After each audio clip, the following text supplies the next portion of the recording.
Hola, Doc, buenos días. Buenos días, Pedro. Qué bueno que nos den la perspectiva histórica en este momento en que todo el mundo está tan ansioso con la vacuna y que veamos qué es lo que ha pasado en la historia o qué nos puede pasar también. Así que, Regio, que Pedro haya promovido y orientado pues esta charla que yo creo que nos va a ser muy ilustrativa. Ya van a ser las y 30. Pedro, algunas palabras de introducción.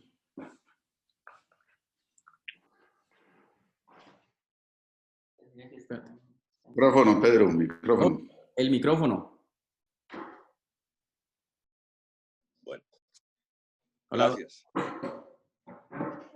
Sí, yo creo que esto es un tema absolutamente importante para hoy día y quisiera decir otra cosa también.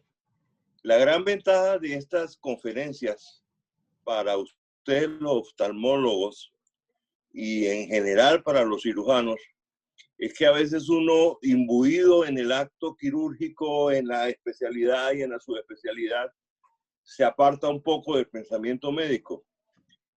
Y realmente una de las grandes ventajas de revisar grandes problemas médicos es ese, volver a ser médico, volver a preocuparse por problemas médicos generales.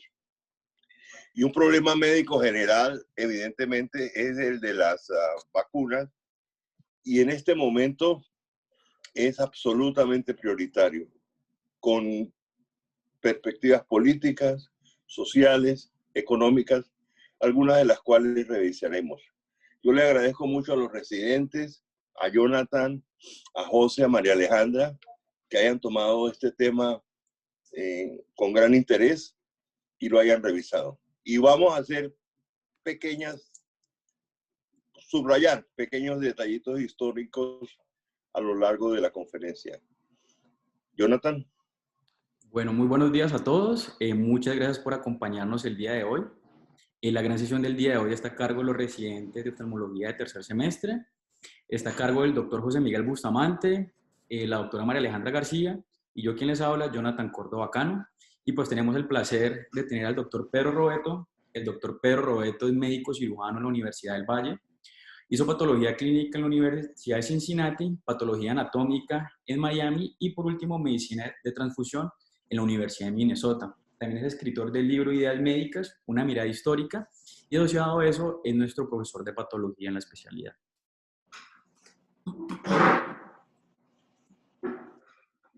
Bueno, buenos días. Entonces, para iniciar vamos a hablar sobre qué se entiende por vacuna. Voy a minimizar esto. Listo. Entonces, según la OMS, se entiende por vacuna a cualquier preparación destinada a generar una inmunidad contra enfermedades estimulando la producción de anticuerpos. Pueden tratarse vacunas por suspensión de microorganismos muertos o atenuados o de productos o derivados de microorganismos. ¿Cómo ha sido la evolución en el tiempo?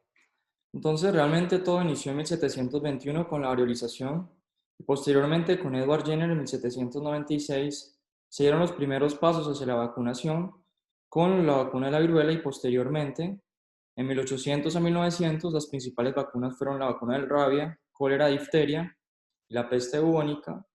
Posteriormente, entre 1900 a 1950, se crearon las vacunas de la difteria, tétano, pertusis, tuberculosis, fiebre amarilla. Entre el 50 y 1970 se creó la vacuna del polio, el sarampión, la rubéola, la parotiditis y posteriormente entre 1970 al 2000 hubo un gran avance, se encontró la vacuna de la Haemophilus influenza tipo B, el neumococo, el meningococo, la hepatitis B y la hepatitis A y en los últimos 20 años se creó la vacuna del virus del papiloma humano, la hepatitis C y el H1N1. Entonces inicialmente todo empezó con la variolización, que fue la primera práctica que precedió a la vacunación, e inició en Asia. Inició en Asia y posteriormente evolucionó hacia Europa y luego llegó a América. y en esta suponía la exposición a un microorganismo en una baja concentración, en donde el paciente tenía la enfermedad y posteriormente generaba anticuerpos. Esta exposición generalmente era vía intranasal, como lo vemos en la imagen, pero también podía ser por sangría, en la cual hacían punciones en la piel y ahí ponían las pústulas de una persona infectada de viruela. La persona desarrollaba la enfermedad, pero posteriormente desarrollaba anticuerpos. Con esta varicelización pasó una mortalidad de la viruela de un 30% a un 1%, pero como datos curiosos, el hijo del rey Jorge de Inglaterra III murió con la viralización, porque no era un procedimiento inocuo. Posteriormente llega Edward Jenner, el cual nació en Berkeley, Inglaterra, el 17 de mayo de 1749, y él fue el octavo de 9 hijos, y a temprana edad, a los 5 años, queda huérfano. Su madre, luego de dar a luz el noveno hijo, 2 días después muere y 4 meses después muere su padre, por lo cual él queda al cuidado de su tía Débora y su hermano mayor queda al cuidado del hogar.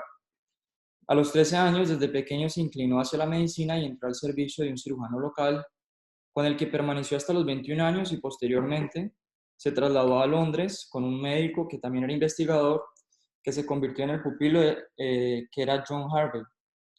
Pero en esa época en la cual vivió Edward Jenner se encontraba la pandemia de la viruela e incluso a Edward Jenner también le hicieron la virulización.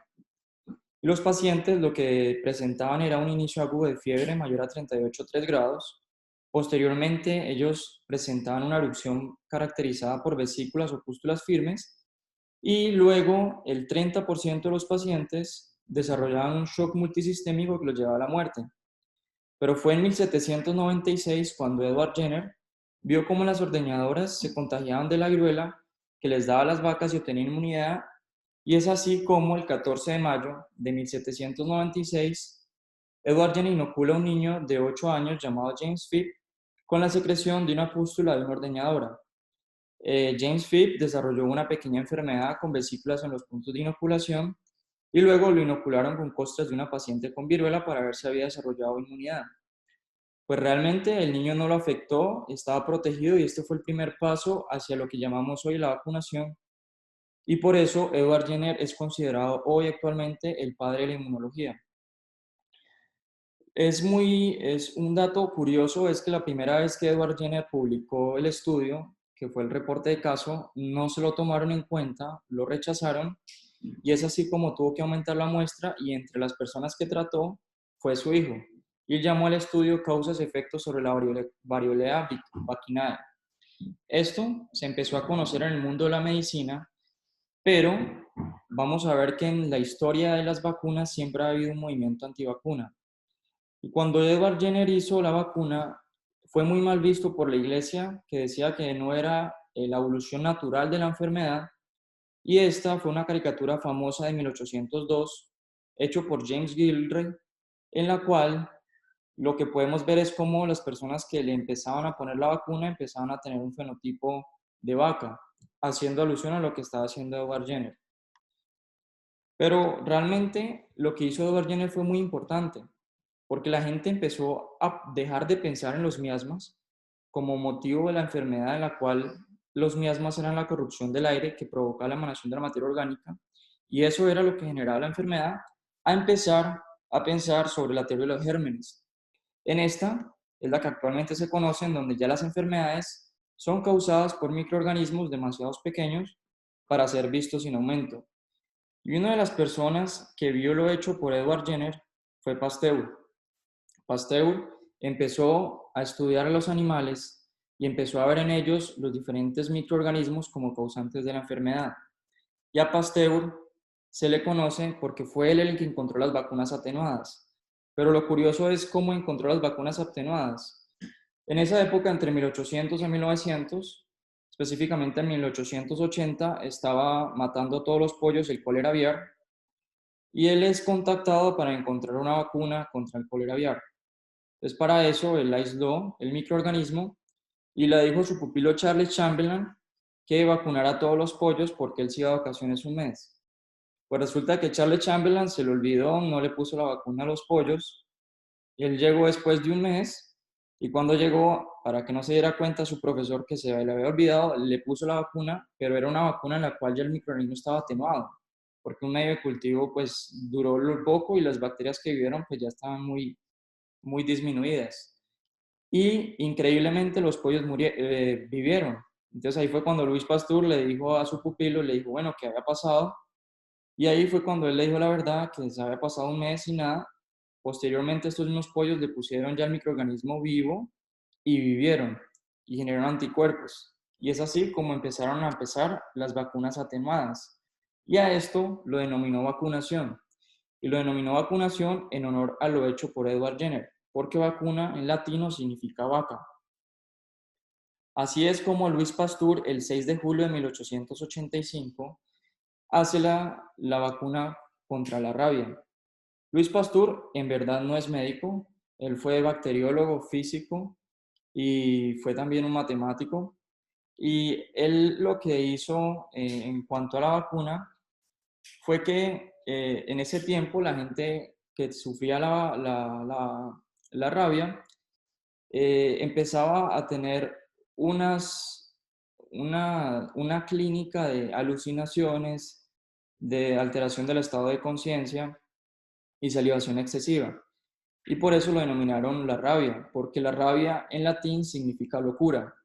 Entonces lo que hizo Pasteur fue que empezando a estudiar en los conejos, encontró que el microorganismo de la rabia era el medio de cultivo, era el sistema nervioso central y principalmente el encéfalo. Entonces lo que hizo fue retirarle el encéfalo a los conejos para quedarse en el medio de cultivo, tener el microorganismo atenuado y posteriormente se le daba ese microorganismo atenuado al paciente. Y el primer paciente que fue tratado fue Joseph Meister, que fue el primer niño que recibió la vacuna. Joseph Meister fue un niño que en ese momento fue mordido por un animal, un perro, con la rabia, y posteriormente a que fue mordido, entonces Luis Pasteur le puso la vacuna, no generó la enfermedad y a partir de él fue que se hizo la vacuna de la rabia. Por sus trabajos se le considera el pionero de la microbiología moderna, ya que era un gran microbiólogo y encontró muchos de los microorganismos que hoy en día conocemos. Ya entre 1800 a 1851, pues realmente el cólera tuvo varios picos, pero se dice que en el siglo XIX la pandemia del cólera inició en Asia, posteriormente llegó a Europa y luego llegó a América. Y característicamente los pacientes desarrollaban un cuadro de diarrea en agua de arroz que generaba un trastorno hidroelectrolítico con una hipovolemia severa que generaba arritmia y shock hipovolémico, por lo cual morían. Pero en el cólera fue muy importante lo hecho en 1854 por Filippo Pacini, y no podemos olvidarnos de él, ya que él fue el que aisló el bacilo gram negativo virio cólera.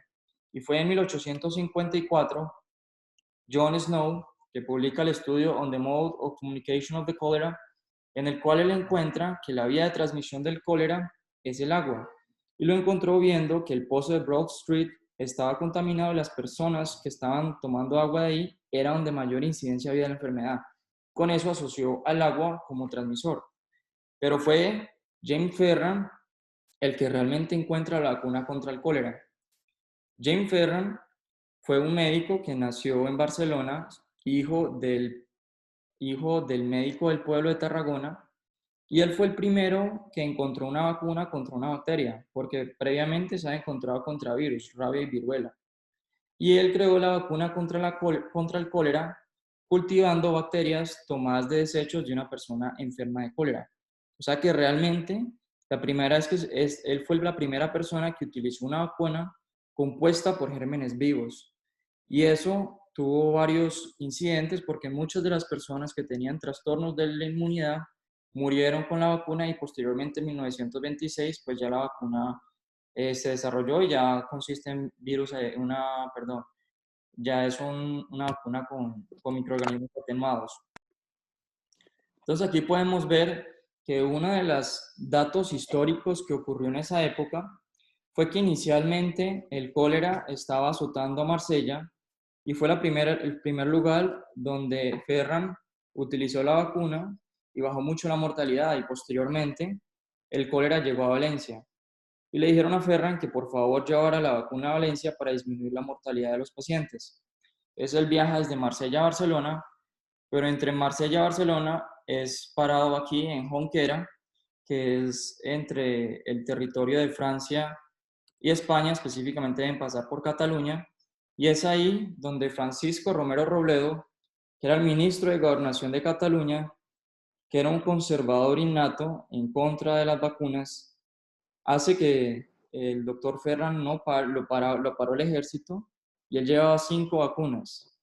Francisco Romero Robledo hizo que el ejército destruyera todas las 5 vacunas, pero James Ferran fue muy astuto y se guardó una vacuna en el calcetín y así pudo pasar y llegó entonces a Valencia, se salvaron muchas personas, pero posteriormente Francisco Romero se dio cuenta de lo que había hecho James Ferran, hace que salga de la región, el cólera llega a Zaragoza y mueren 66,000 personas debido a lo que hace este señor. Entonces aquí podemos ver un cuadro de esa época de cómo era visto James Ferran, el cual decía: pobre doctor, ay Ferran, te metiste a Redentor y te crucificarán. Pero realmente no le fue muy mal, porque un año después gana el premio de Brian y el doctor Ferran por lo hecho durante la pandemia del cólera. Y luego, ya llegando casi a entre 1800 a 1900, llega la difteria. Y la difteria toma su nombre porque en griego significa membrana, y es por la membrana característica que genera en los pacientes, y es la que puede obstruir la vía respiratoria y morían asfixiados. La difteria es un bacilo de gram negativo, que se denomina Corynebacterium diphtheria, que generaba unos síntomas de fiebre, dolor de garganta, membranas, rash doloroso y adenopatías, y fue Emil von Behring, que nació en Hansdorf en 1854, Alemania, el cual lo que hizo fue que empezó a inocular este bacilo en los diferentes animales y se dio cuenta que en el caballo no generaba ningún síntoma. Es así como aisló en el plasma del caballo, encontró que tenían anticuerpos contra la antitoxina B, que es la que genera los síntomas de la difteria. Por tanto, él lo que empezó a hacer es que empezó a utilizar el suero de los caballos como vacuna para prevenir la difteria. Pero eso no fue inocuo. Esto es un dato histórico que en 1901, 13 niños fallecieron en San Luis, Missouri, al recibir suero de un caballo llamado Jim, que estaba enfermo de difteria. Este caballo le pusieron la difteria, pero no generó anticuerpos, y posteriormente utilizaron el plasma a los niños y murieron. Y esta tragedia, asociada a otras que hubo en la época, motivó a Estados Unidos la primera regulación de los productos biológicos, que llevaría después a la creación del Food and Drug Administration, que es lo que conocemos hoy en día como FDA.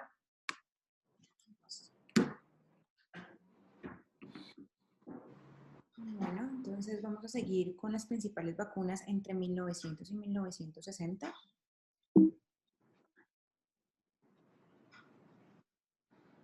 Listo. Bueno, entonces pues para empezar vamos a hablar de la vacuna de poliomielitis. Para poder saber sobre esta vacuna, pues vamos a hablar algo de la enfermedad. Es una enfermedad que es infectocontagiosa. Esta va a afectar principalmente a los menores de 5 años. Se da gracias al poliovirus de la familia Picornaviridae del género Enterovirus y es una RNA sin envoltura. La transmisión que utiliza es fecal oral y de persona a persona. Tiene un periodo de incubación de 1 a 3 semanas aproximadamente y tiene 3 serotipos. Los primeros registros que se da de la poliomielitis se remontan a Egipto entre los años 1580 a 1350 a.C. y básicamente es porque encontraron un monumento donde encontraban en la imagen un sacerdote que utilizaba una muleta y esto era debido a que su pierna derecha era atrófica con un pie equino debido a la poliomielitis. En cuanto a la patogenia, muy a grosso modo, pues tenemos que el virus llega a la mucosa orofaringea y a la mucosa intestinal y va a entrar por las células epiteliales y va a invadir las amígdalas y las placas de Peyer, haciendo su primera viremia o haciendo la replicación pues, del virus y yendo ya después a los ganglios cervicales y a los ganglios linfáticos mesentéricos, donde va a realizar su segunda viremia y va a llegar al sistema reticuloendotelial y el sistema nervioso central. La idea es que muy pocos alcanzan a llegar al sistema nervioso central, ya que recordemos que el 90 al 95% va a ser asintomático y los que presentan síntomas va a ser como fiebre elevada, cefalea, emesis, náuseas, pero es porque muy pocos llegan al sistema nervioso central. Los que alcanzan a llegar pues van a ser una afectación de la médula dorsolumbar y recordemos que es una de cada 200 infecciones va a producir una parálisis que va a ser irreversible. Esta parálisis irreversible se va a dar más que todo en los miembros inferiores, o sea, va a ser más que todo en los miembros inferiores, y de esas parálisis de los miembros inferiores, el 5 al 10% de las personas van a fallecer por parálisis de los músculos respiratorios. En cuanto a la vacuna de la poliomielitis, tenemos que ha evitado más de 16 millones de casos de parálisis. En el 2018 se reportaron solamente 33 casos en el mundo y básicamente hay dos vacunas. La primera la desarrollaron en 1955, fue desarrollada por John Ansal, que fue un médico virólogo estadounidense. Se hizo por vacunas de virus inactivados y se cultivó el virus en una célula de un riñón de un mono. Después de estas células, este virus lo inactivaron con formalina y básicamente esta vacuna es menos efectiva que la que les voy a mostrar ahora porque produce menos respuesta inmunológica en las mucosas y aparte de todo es un poco más costosa. La segunda vacuna se desarrolló en 1963 por Albert Sabin. Albert Sabin fue un virólogo polaco, tenía nacionalidad estadounidense y hizo esta vacuna con virus vivos atenuados. La administración de esa vacuna es por vía oral, se hace en formas de gotas y lo curioso de esta vacuna es que las cepas de las vacunas se van a multiplicar en el intestino de la persona vacunada y puede inmunizar así a las personas cercanas de la familia que no estén vacunados. Esta vacuna sustituyó la vacuna parenteral, que era la anterior, gracias al incidente de Cúter. ¿Qué fue el incidente de Cúter? Pues resulta que en esa época los laboratorios encargados de producir la vacuna se llamaban laboratorios Cúter. Y este laboratorio no inactivó bien los virus y lo que hizo fue causar, pues se encontraron hallazgos de 40.000 casos de polio, de los cuales de los 40.200 polios fueron paralíticos y lastimosamente pues murieron 10 personas. Entonces, después de este incidente, empezó a utilizarse esta vacuna que era con virus vivos atenuados. Bueno, se ha reportado un caso por cada 2.6 millones de dosis administradas de polio paralítica después de la vacunación y básicamente en Colombia se administra la vacuna oral a los 2, a los 4 y a los 6 meses. El primer refuerzo se hace a los 18 meses y el segundo refuerzo ya se hace a los 5 años de edad. Pero pues a las personas que son inmunocomprometidas hay que ponerle la vacuna parenteral, que es la de los virus inactivados. El último caso se registró en 1991 acá en Colombia, en el municipio de Arjona, Bolívar, pero pues en la región de las Américas ya fue declarada erradicada en 1994. Este lo traje básicamente para una comparación. Veremos que en 1988 existían 350.000 casos reportados y ya para el 2018 solamente hay 3 casos en el mundo. O sea que posiblemente se convierta en la segunda enfermedad infecciosa erradicada del planeta después de la viruela. Bueno, en cuanto a la vacuna de tétanos, pues es una enfermedad que es neurológica, esta es no contagiosa, es causada por una potente exotoxina que produce la bacteria Clostridium tetani. La palabra tétanos viene de la palabra griega teinein, que significa espasmos. Entonces, tenemos que este microorganismo va a estar latente en forma de esporas, esas esporas son muy resistentes y están en cualquier parte de la superficie. El mecanismo de transmisión es la contaminación de los tejidos por vía directa y tiene un periodo de incubación más o menos de unos 3 a unos 21 días. Los primeros episodios de tétano registrados se remontan hace 3.000 años en griegos y en egipcios, quienes describían ya casos de espasmos fatales después de una herida en la piel. En 1889 se realiza el primer cultivo de Clostridium tetani. En 1899 el doctor Faber describe la toxina y dice que esta toxina es responsable de más de 1 millón de muertes anuales. En el 2015 se registraron 34.000 casos de fallecidos por tétano neonatal. Después de la toxina botulínica, esta toxina va a ser la más potente conocida. Bueno, básicamente, muy a grosso modo, la toxina lo que hace es penetrar la neurona motora periférica y a través del axón va a llegar al sistema nervioso central. Aquí va a bloquear los neurotransmisores inhibitorios, especialmente a GABA, y la inhibición de GABA va a hacer que pues existe una activación motora que va a ser permanente. En cuanto a los síntomas, pueden ser síntomas leves, como espasmos de la mandíbula, pero pueden cursar también con síntomas muy severos, ya contracciones que son súbitas, fuertes, que son muy dolorosas, de grupos musculares mucho más grandes. Otros síntomas pueden ser irritabilidad, dificultad para deglutir, para respirar, dificultad también en la micción, en la deglución, en fin. En cuanto a la vacuna del tétano, tenemos que es una toxina que es inactivada, por eso se le llama un toxoide, se aplica de manera intramuscular. El primer toxoide tetánico fue producido en 1924. Básicamente, en la Segunda Guerra Mundial se dieron cuenta que los soldados que eran heridos, pues sí, con heridas de gravedad, no presentaban tétano debido a la vacuna. Tiene múltiples presentaciones, que son todas estas que podemos ver acá. Sin embargo, en Colombia se utiliza la pentavalente, que tiene tétanos, difteria, tosferina, influenza tipo B y tiene polio. Tenemos la DPT-A acelular, que sería tétano, difteria y tosferina. Y por último, la TD, que es la tétano y la difteria, pero la difteria va a estar en baja carga. Dicen que pues, en los países que existe ya una inmunización, la tasa de incidencia es de 0.1 por 100 habitantes y ya con un esquema de 3 dosis se supone que tenemos 100% de efectividad en menos, aunque sea por 10 años. La DPT-A se utilizó por primera vez en 1930 y este básicamente es el esquema de vacunación, donde tenemos que a nuestros niños le tenemos que aplicar a los 2, a los 4, a los 6 meses, pero aquí vamos a aplicar la pentavalente. Después tenemos el primer refuerzo que se hace a los 18 meses, que se hace con la DPT, y el segundo refuerzo que se hace a los 5 años con la DPT. Se aplica también en mujeres en edad fértil, entre los 10 a los 49 años, aquí se van a aplicar 5 dosis. Primero, pues, se aplica la dosis inicial, que puede ser en cualquiera en este rango de edad. Después se aplica una al mes de la inicial, otra a los 6 meses, siguiente al año, después otra vez al año, y ya lo que hay que hacer es un refuerzo cada 10 años. A los gestantes también se le aplica DPT, pero esa se le aplica acelular. Se le aplica como única dosis después de la semana 26 de gestación de cada uno de los embarazos que tenga la mujer. Y básicamente eso es para que exista una inmunización pasiva al feto, para que en el momento del parto, si existe un parto o un corte del cordón umbilical que no es el adecuado, pues el niño no vaya a tener un tétano neonatal mientras él adquiere sus propios anticuerpos. En Colombia, desde el 2014 al 2019, se han presentado 13 casos de tétano neonatal. El último caso es en el 2019. Es una mujer venezolana que vive en Santa Marta. Ella desconocía que estaba en embarazo y tuvo un parto pretérmino en la casa. Obviamente, pues, el cordón umbilical fue cortado de una manera que no era la adecuada y el niño le dio tétano neonatal y murió de tétano neonatal. Vamos a seguir con la vacuna de la tosferina. Tenemos que, gracias a la bacteria Bordetella pertussis, que es un cocobacilo aerobio gram negativo, que tiene un periodo de incubación de unos 7 o unos 10 días más o menos, y el mecanismo de transmisión básicamente las secreciones respiratorias.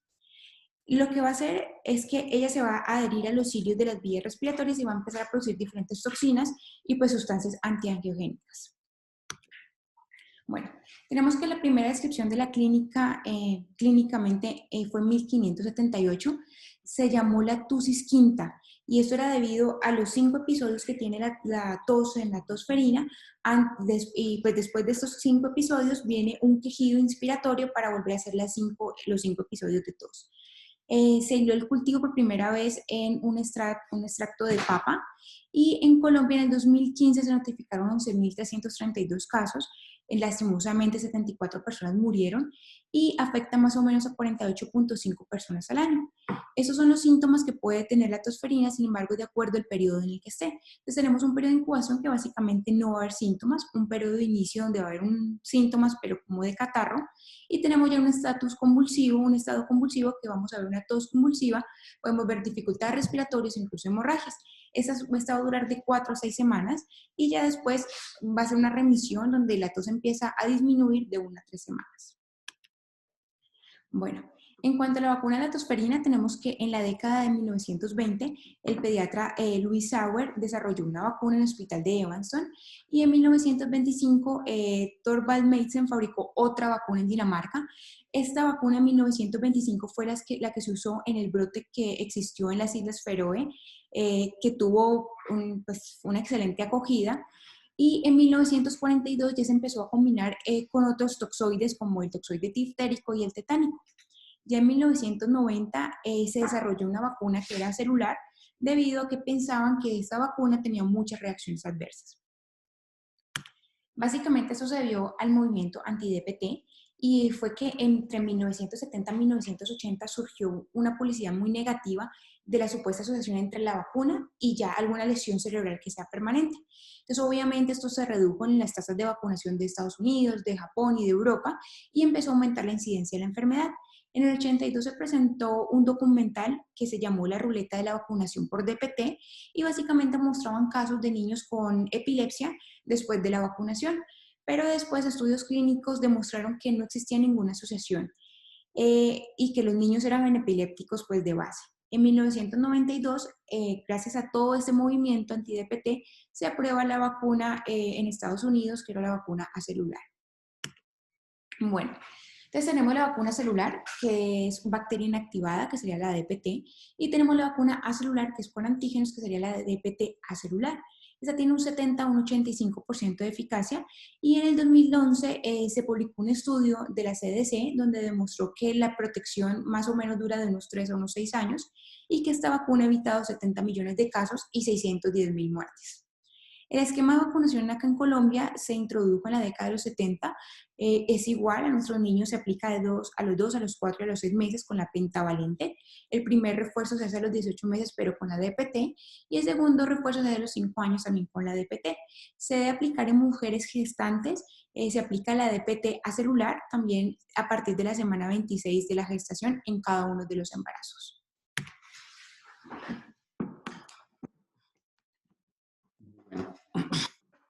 En cuanto a la vacuna del sarampión, recordar que el sarampión es un virus de la familia Paramyxoviridae, del género Paramyxovirus, y muy importante que el 85% de los expuestos a este virus se van a infectar y el 95% de los infectados van a desarrollar como tal la enfermedad.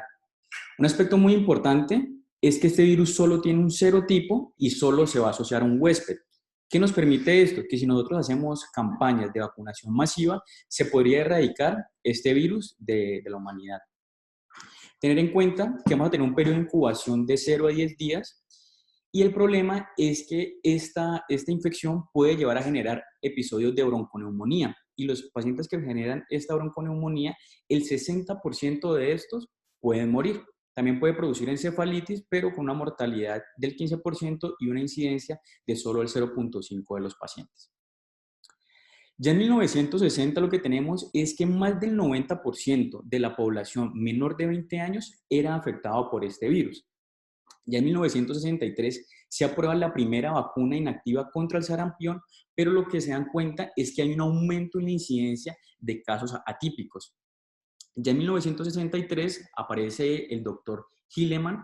El doctor Hilleman es una persona muy importante en las vacunas, ya que se lo conoce como el gigante de la micromedicina, ya que tiene dos títulos importantes, el cual es el creador más rápido de una vacuna, ya que en tan solo 4 años consiguió que se creara la vacuna de la parotiditis, y lo otro es que es de las personas que más ha creado vacunas. Actualmente 9 de las vacunas que tenemos en el país, 9 han estado asociadas con el doctor Hilleman. El doctor Hilleman en el año 1963, en una noche está escuchando a su hija llorando y lo que hace es va a verla y se da cuenta que está sufriendo un episodio de paperas. Él siempre estuvo involucrado con las vacunas, pero luego este episodio se centra en la creación de la vacuna contra las paperas. Asociado a eso, él siempre lo que busca es disminuir los efectos adversos de las vacunas que ya estaban disponibles. Por eso, al ver el aumento de estos casos atípicos, se enfoca también en la vacuna contra el sarampión, donde este mismo año crea la cepa de la vacuna contra el sarampión que se llama Moraten, que es More Attenuate, porque antes este virus no era tan atenuado y por eso se crean los casos atípicos. Ya en 1966 se inicia la producción de la vacuna contra la rubeola y, como les comentaba anteriormente, solo se demoró 4 años en crear la parotiditis. Entonces ya en 1971 se tenía la vacuna del sarampión, de la parotiditis y la rubeola. Entonces, para no tener que estar exponiendo al niño a tantos pinchazos, decide combinarlas en una sola vacuna, que es la triple viral. Aquí tenemos en la imagen de abajo a Jerry Lynn en la izquierda, que es la hija del doctor Hilleman, y a su hermana menor, que le están aplicando la vacuna contra la rubeola. Ya en 1994 se empiezan a generar campañas de vacunación masivas en las Américas, pero en 1998 el doctor Andrew Wakefield crea un artículo el cual relaciona la vacunación triple viral con aparición de casos de autismos e enfermedades inflamatorias intestinales. Se genera una tormenta de miedo, muchos grupos antivacunas nacen en este momento, y este artículo es publicado en The Lancet en 1998. En el 2001 nace la iniciativa para detener la rubeola y el sarampión, el cual son programas de vacunación masivos a nivel mundial, no solo en las Américas. Y en el 2010, The Lancet, al revisar el artículo del doctor Andrew y diferentes artículos que mostraron que los hallazgos del doctor no eran consecuentes, se retracta de este artículo y, asociado a esto, el doctor Andrew Wakefield se le quita el título de médico en Inglaterra. En este mapa lo que les quiero mostrar es la cobertura de vacunación que tenemos actualmente en el mundo. Lo que vemos es que, sobre todo en América, tenemos una gran cobertura mayor del 90%, el cual se encuentra en color verde, pero tenemos que en todos los países no está totalmente cubierta la vacuna. Vemos que en países como Bolivia, en África subsahariana y en India no hay una cobertura tan alta. Y otro problema es que esta vacuna requiere cadena de frío. Entonces, sobre todo en países como África subsahariana, donde no se maneja estas cadenas de frío de forma adecuada, pues no se ha llevado como tal a un aumento de la cobertura por esta vacuna. Tener en cuenta que, por ejemplo, que Colombia tiene una cobertura mayor del 90% y por eso en el 2014 Colombia se consideró libre de sarampión y en el 2016 América se consideró libre de sarampión. Pero gracias a los movimientos antivacunas, desde el 2017 han aparecido nuevos casos, sobre todo en Venezuela, Argentina y Estados Unidos. La vacuna tenía un impacto muy grande, ya que la mortalidad anual antes de la aparición de la vacuna era de 2.600.000 personas y ahorita que tenemos la vacuna solo tenemos una mortalidad anual menor de 100.000 personas. En cuanto a la vacuna de la hepatitis B, tenemos que la hepatitis B es un hepatnavirus del virus de ADN y la enfermedad que va a causar este virus va a ser muy dependiente del huésped. Todo lo que vamos a tener es que la hepatitis B aguda, el 90% de las personas vayan a llegar a la curación, solo el 1% va a presentar una hepatitis fulminante y el 9% va a tener antígenos de superficie positivos mayor de 6 meses. De estos, el 50% va a ir a la curación, unos van a ser portadores asintomáticos, otros van a presentar hepatitis crónica persistente y algunos van a presentar hepatitis crónica activa. El problema de esta hepatitis crónica activa es que puede llevar a las diferentes complicaciones, como sería la cirrosis y el carcinoma de células hepáticas. En este momento tenemos la vacuna de antígenos recombinantes, el cual lo que intenta es sacar del genoma del virus de la hepatitis B la secuencia de donde se crea el antígeno de superficie. Este antígeno de superficie se va a inyectar a un plasmio y este plasmio va a ser inyectado a unas levaduras. Estas levaduras se van a cultivar, se cultivan a gran escala y luego se lisan y de aquí se saca el antígeno de superficie, se purifica y este finalmente es lo que nos van a inyectar. En la historia, en 1967, el doctor Baruch Blumberg era un microbiólogo y bioquímico, el cual estaba buscando cuál era el virus causante de la ictericia. En ese momento se sabía que el virus de la ictericia se podía transmitir de forma por contaminación fecal-oral o a través de sangre. Entonces él y su equipo viajan por todo el mundo pues buscando cuál es realmente el virus de esta enfermedad hasta que llegan a Australia, donde en un aborigen australiano encuentran un antígeno y que ellos realmente no sabían qué estaban encontrando, le denominan el antígeno australiano.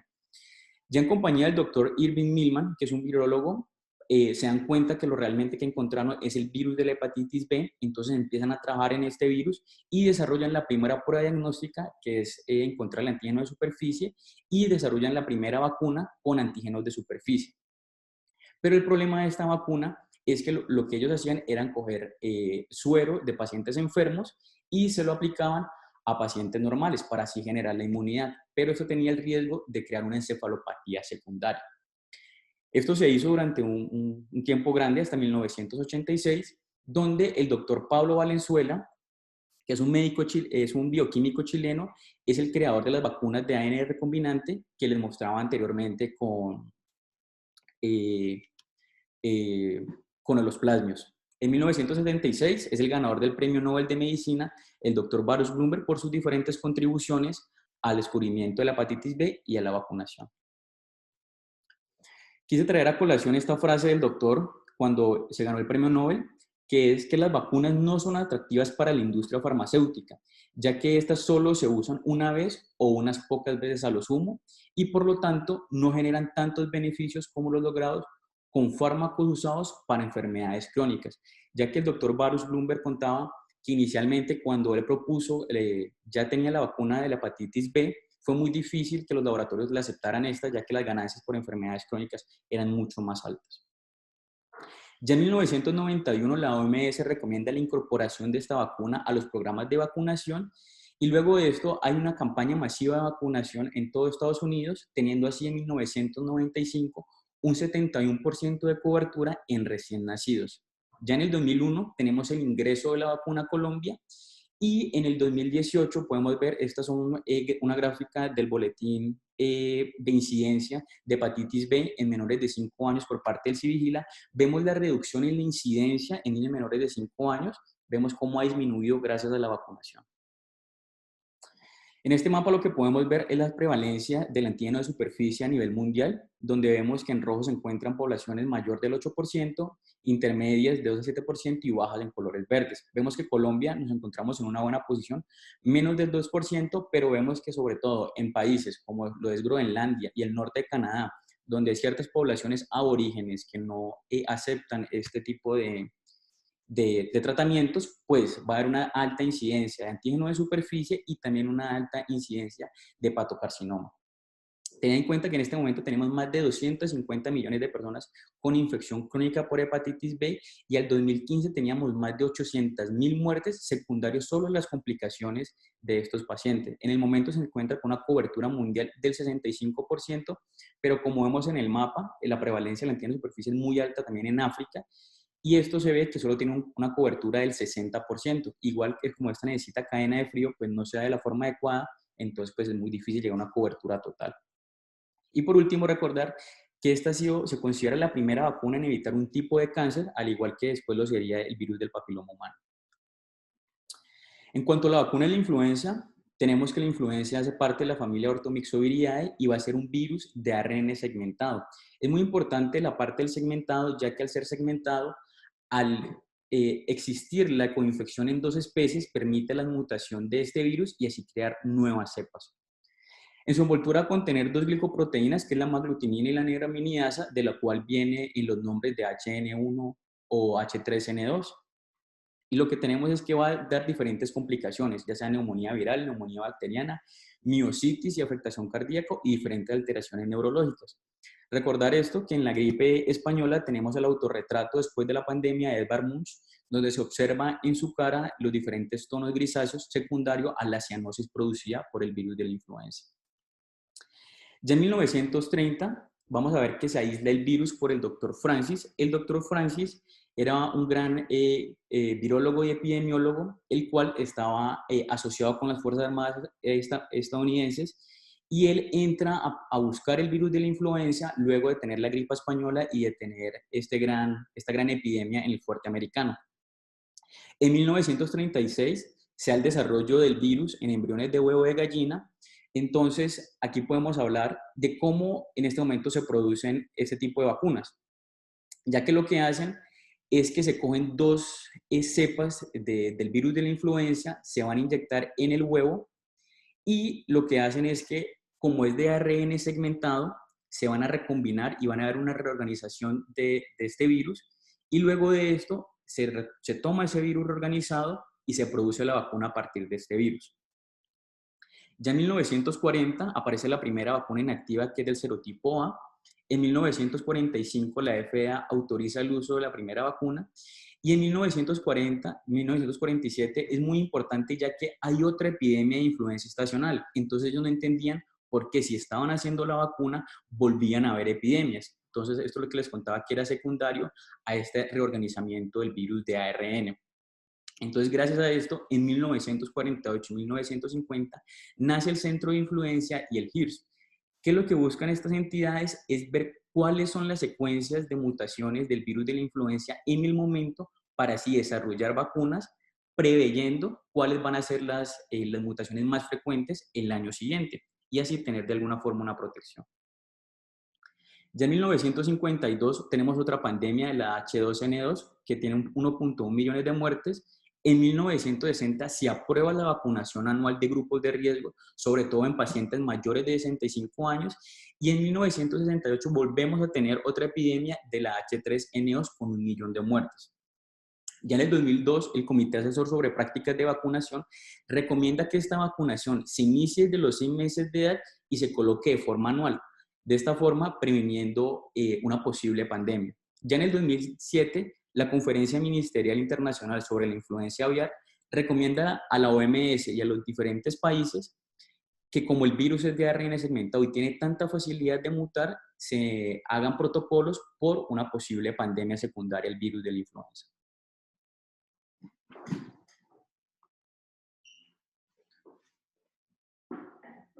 Bueno, y ya por último, para terminar, no queríamos despedirnos sin antes hablar sobre la vacuna del COVID-19, que fue realmente la vacuna que nos motivó a hablar sobre la historia de las vacunas. Y para hablar de la vacuna del COVID-19, pues no solamente está la vacuna que todo el mundo dice, la vacuna de Rusia y Estados Unidos, sino que realmente existen más de 116 vacunas que llevaban de fase 2 a fase 3 y están en estudios experimentales. La vacuna candidata es una vacuna de RNA mensajero llamada 1273, y es una vacuna que contiene nucleócidos encapsulados en nanopartículas lipídicas que codifican para una glucoproteína pico S, que es la que vemos en amarilla donde dice SARS-CoV-2.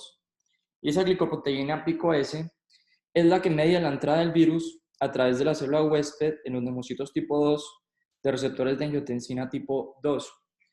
Y podemos ver cómo el virus SARS-CoV-2 pues hace parte de una familia de virus en los cuales se encuentran MERS, SARS, SARS-CoV-2, pero este realmente es como una familia de primos, y este es el más, por así decirlo, agresivo. El que más avanzado es Moderna. Esta es una empresa que queda en Massachusetts, que realmente es nueva, lleva 10 años en el mercado, pero tiene una ideología de biotecnología en RNA, y es la que ha apuntado a la vacuna del COVID-19. Estas son las fases que debe pasar una vacuna antes de salir al mercado. Y podemos ver cómo inicialmente se encontró cuál era el microorganismo, que eso fue en Wuhan, que encontraron que los síntomas estaban causados por el SARS-CoV-2. Y luego entonces se le hace un estudio clínico, y posteriormente se le hace un estudio analítico de bioprocesación de los diferentes anticuerpos contra antígenos del microorganismo, para saber en qué parte se debe atacar. Ya posteriormente de esto encontrado, tiene que pasar 3 fases, en donde la fase 1 es la fase de seguridad. Es una fase en la cual la muestra es pequeña, se toman aproximadamente 10, 15 pacientes, y lo único que queremos ver es si es segura o no es segura. Posteriormente la vacuna debe pasar a una fase 2, en donde ya lo que quieren ver, además de la seguridad, es la inmunogenicidad, o sea, si forman o no anticuerpos, que es la que la mayoría de vacunas está en fase 2.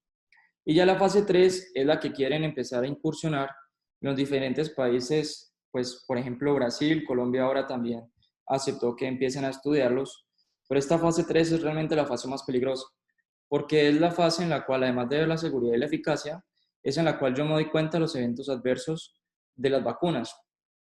Y si pasa la fase 3, ya posteriormente ya puede salir al mercado. Pero aquí podemos ver que una vacuna, para que salga al mercado, realmente tiene que pasar por mucho tiempo. Si contamos, una vacuna para que salga al mercado debe pasar al menos 15 a 18 años para que haya una buena evolución y para que uno pueda evaluar en todo ese tiempo los eventos adversos. ¿Qué va a pasar? Que como nosotros estamos en este momento en una fase 3 de tan solo un año, pues vamos a conocer los eventos adversos en solo un año de seguimiento, pero no sabemos qué va a pasar después del año, no sabemos qué va a pasar a los 2, 3, 4, 5 años con la vacuna. Este es el último artículo que sacó el New England, en el cual compararon la vacuna del RNA mensajero contra placebo y se dieron cuenta que en la fase 2 era una vacuna segura en pacientes sanos. Aquí podemos ver que ningún paciente requirió hospitalización. En la imagen de arriba vemos la vacuna del COVID y abajo vemos los pacientes que fueron placebo. Y podemos evidenciar que ningún paciente requirió hospitalización ni síntomas severos, únicamente tenían síntomas leves como fatiga, malestar general, cefalea, y el 97% de los pacientes, podemos ver aquí entonces, aquí tenemos el grupo control y aquí tenemos el grupo que le dio la vacuna, aquí tenemos el ELISA para ver si formaba anticuerpos, y podemos ver que casi el 97 al 100% de los pacientes generó anticuerpos al día 28 con tan solo una dosis, o sea que en la fase 2 pues demostró inmunidad. No sabemos los eventos adversos, que es la fase 3 en la cual están haciendo en este momento. Esto es todo. Muchísimas gracias por acompañarnos, y al doctor Roberto, muchas gracias por su acompañamiento. Sí. Bueno, muchachos, muchas gracias. Muy fluido la presentación. Antes de terminar, yo quisiera hacer 4 o 5 punticos, subrayar que ustedes han dicho. Lo primero, Jenner, en el momento que Jenner encuentra la vacuna contra la viruela, ya en ese momento hay oposición. Y para nosotros es difícil imaginarnos el mindset de la gente que en el siglo XVIII se oponía a la vacuna. Uno diría, la vacuna era algo bueno, ¿por qué se oponían a ella? Pero fíjense que en este momento ni Jenner ni nadie sabía nada de bacterias ni virus. La vacuna era literalmente colocar pus de una lesión en el brazo, el hombro de una persona sana. Era colocar pus. Ellos no sabían nada de virus ni de bacterias. Entonces, el común de las personas intuía o veía esto como meter, y esas son las palabras que usan, meter enfermedad en una persona sana. La oposición, quiero hacer una corrección rápida, no es de la iglesia.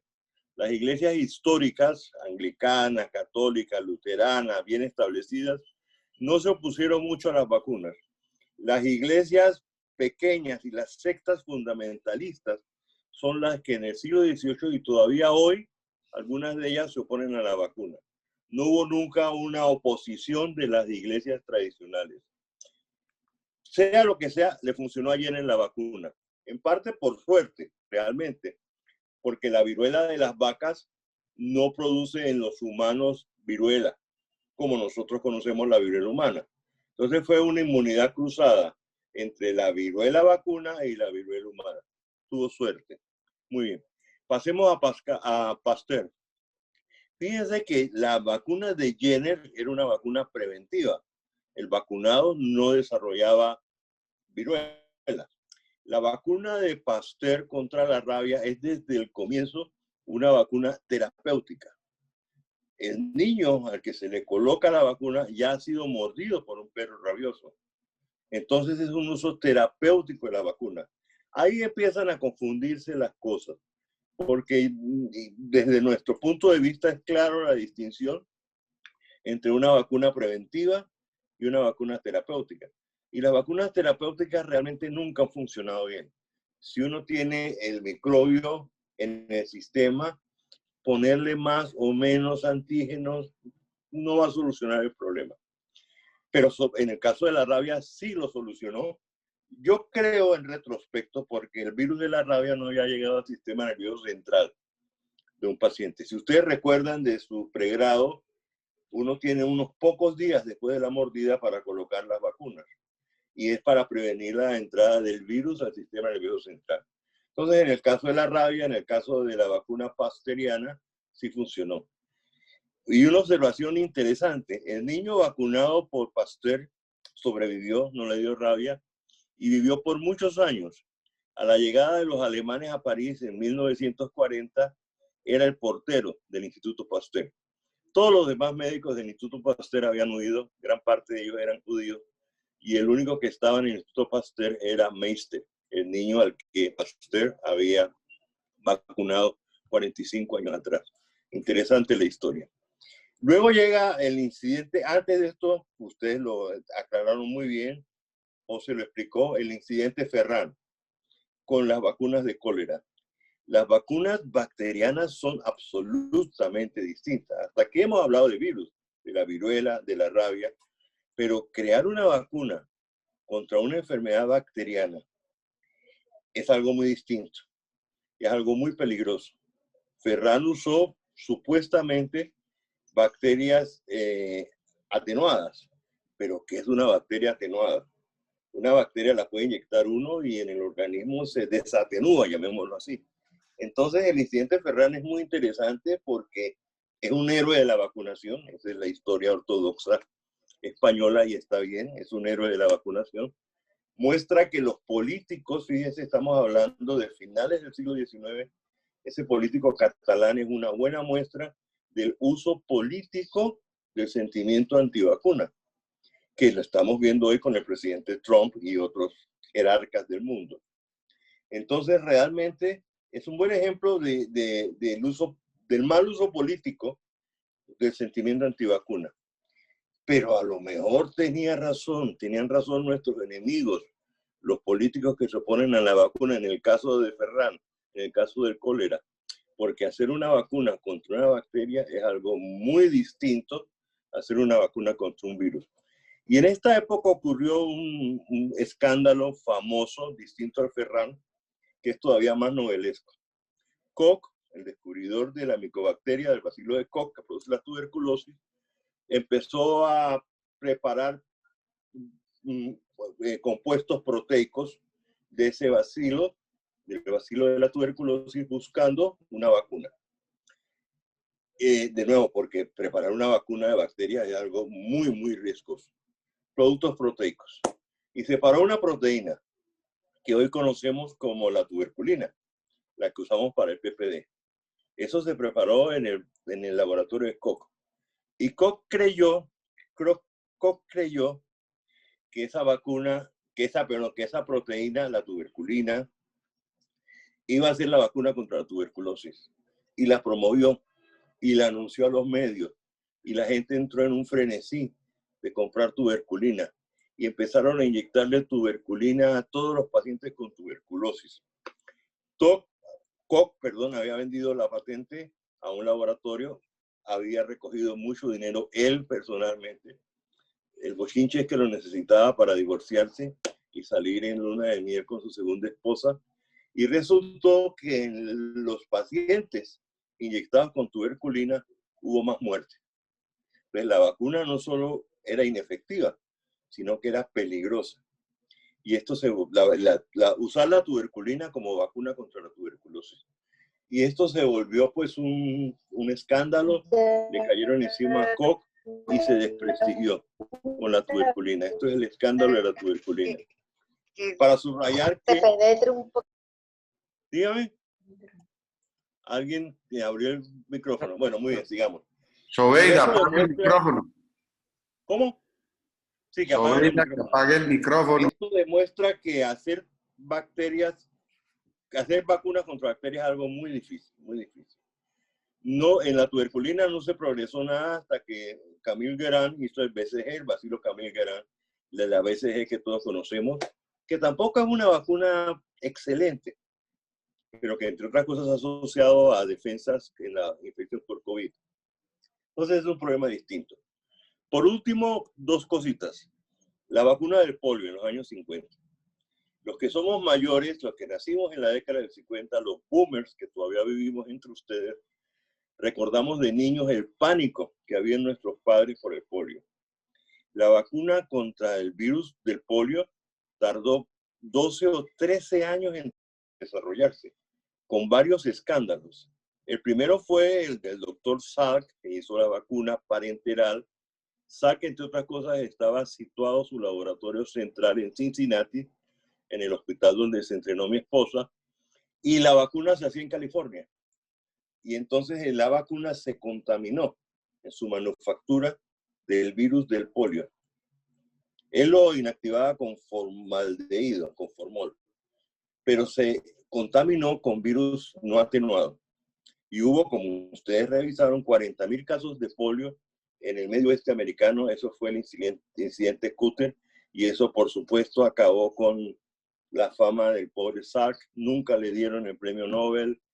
Bueno, debe haber sido desesperante o angustioso para él eso, por supuesto, y llevó al desarrollo y aceptación de la vacuna de Sabin unos 4 años después, que también tuvo problemas. No es tan fácil hacer una vacuna, sobre todo en la medicina actual, donde un caso de complicación o unos pocos casos de complicación acaban con toda la buena publicidad y los buenos resultados que uno tenga con una vacuna. Y no puedo dejar de subrayar, por último, lo del HPV. La vacuna contra el HPV tuvo la contribución de una médico caleña, la doctora Nubia Muñoz, patóloga de la Universidad del Valle, nominada al Premio de Medicina, Nobel de Medicina en 2008, y es una vacuna excelente contra el papilomavirus. Pero aquí en Colombia, comentaba la doctora Nubia el año pasado, hace unos pocos meses, ha bajado abruptamente la vacunación, todo por el escándalo ese de la costa, de unas niñas que hicieron unos síndromes histéricos después de la vacunación. En resumen, no es lo mismo tener vacunas, que ya de por sí es bien difícil, a vacunar a personas. Para vacunar a personas uno tiene que luchar contra un sentimiento antivacuna, contra las complicaciones que simplemente son cuestión de números. Si yo vacuno 2 millones de personas, por supuesto que va a haber algunas complicaciones por idiosincrasias inmunes. La complicación de AstraZeneca de hace 4 días fue una mielitis transversa. La incidencia de mielitis transversa en estudios de vacunación es aproximadamente 1 en 100.000 o 1 en 200.000. Pero al que le pase eso y quede o paralítico o comprometido neurológicamente después de una vacuna, no lo va a olvidar, no lo va a olvidar. No podemos razonar con unas pocas complicaciones. Tenemos que razonar con el bien común de la población. Y esto es difícil a veces de transmitirlo. Por eso estos encuentros entre médicos son buenos, porque nos preparan para explicarle a nuestros pacientes que todas las vacunas tienen riesgos. Muy pequeños. Hacemos todo el esfuerzo, los científicos, las empresas farmacéuticas, porque el riesgo sea el más pequeño, pero siguen teniendo riesgo. Pero hay que asumir el riesgo por el bien común. Y esto es un mensaje a veces difícil de transmitir. Quería comentar nomás esos detalles históricos para redondear esta excelente presentación de los residentes sobre vacunas. Muy buena, muchas gracias a todos. Solo un corto comentario, y es que es interesante ver que el movimiento antivacunas sea tan viejo. Y aquí el problema, como ustedes muy bien lo mostraron en la charla, es que la verdad es compleja, la verdad es difícil. O sea, hay problemas, ha habido problemas con las vacunas, ha habido errores en las vacunas, ha habido problemas generados por vacunas. Pero integrar toda esa información y llegar a la conclusión, las vacunas han hecho mucho más bien que daño, pues es un trabajo mental difícil. Es mucho más fácil irse por el facilismo de contar una anécdota de que a alguien le pusieron una vacuna y le pasó algo, y de ahí se genera un movimiento antivacunas. Entonces uno ve que no es fácil combatir el movimiento antivacunas, porque está básicamente basado en el simplismo. Y a la gente le fascina el simplismo, le fascina encontrar explicaciones simples para las cosas, porque lo complicado toma tiempo. Sí. Entonces sería bueno, y los motivaría a que nos hicieran una nueva exposición de los antivaxxers, de lo que ha sido el movimiento antivacunas y sus fundamentos, porque yo creo que vamos a tener mucho de eso, vamos a ver mucho antivacunas y de pronto esta pandemia se nos vuelve bien larga si los antivacunas logran diseminar en la población. Ustedes saben que lo han logrado en países desarrollados y aparecen de nuevo enfermedades que están prácticamente erradicadas. Entonces, si lo logran. Y finalmente, solo una preguntita histórica para Pedro. Antes de Jenner, y fuera del caso de los chinos, ¿a nadie más se le ocurrió esta idea de tratar de inocular algo? Los chinos lo aprendieron de los mongoles, aparentemente. Y los mongoles, cuando invadieron el imperio, el bizantino, y se fundó lo que hoy llamamos Turquía, pues el imperio otomano, hacían variolización. Parte del argumento, quiero subrayar lo que tú acabas de decir, es muy difícil luchar contra los movimientos antivacunas. La esposa del cónsul británico en Constantinopla, a comienzos del siglo XVIII, oyó de la variolización y escribió una carta a Inglaterra describiendo lo que hacían los otomanos. Uno de los argumentos es, sí, eso es una práctica pagana. Los turcos, los mongoles lo hacen, pero nosotros no. Entonces se mezcla, como tú acabas de decir, la oposición a las vacunas con un montón de facilismos, diría yo, de creencias. Y combatir creencias, muchachos, en medicina y en la vida es algo extremadamente difícil. Y una observación sobre lo que acaba de decir el doctor Castro, no solo los simples son antivacunas. Uno de los líderes del movimiento antivacuna en los Estados Unidos es el hijo de Robert Kennedy, es sobrino del expresidente Kennedy, ¿verdad? Y yo me imagino que él, como todos los Kennedy, es una persona muy bien educada en Yale, en Harvard. Entonces, aún personas bien educadas por fuera tienen una ignorancia científica abrumadora. Vuelve a darse el problema que yo creo que estas que encuentro vamos luchando contra él, de la separación entre una cultura humanística, de historia, de cultura y una cultura científica. A veces los científicos no tienen ninguna cultura humanística y a veces las personas con una gran cultura humanística, expertos en historia, comunicación, política, etcétera, no tienen ninguna cultura científica. El profesor mío hablaba de analfabetismo científico. Así como hay analfabetismo literal de gente que no puede leer, hay gente que no puede procesar conceptos científicos porque no ha tenido una buena educación científica. Bueno, muchas gracias a todos. Paramos aquí, pues ya estamos un poquito pasados, pero ojalá nos den esa charla. 5 minutos. Ok. No, estuvieron muy bien, muchachos. Gracias, Doc. Muchas gracias por la Nos asistencia. pasamos 5 minutos nomás. Bueno. Chao, doctor. Antes de que nos vayamos, yo les decía a los residentes que por qué algún residente o un grupo de residentes de oftalmología no investiga y discute el caso del famoso oftalmólogo Taylor en el siglo XVIII, que fue el primer oftalmólogo que se hizo propaganda él mismo a través de distintos países y tuvo complicaciones, y para no dañarles la historia, entonces, como dicen los gringos, spoiler, por obra de ese oftalmólogo murió Bach, el compositor Bach. Sería interesante ver la historia del oftalmólogo Taylor en el futuro. Muchas gracias por su atención. Gracias, Doc. Gracias a usted, doctor. Muchas gracias.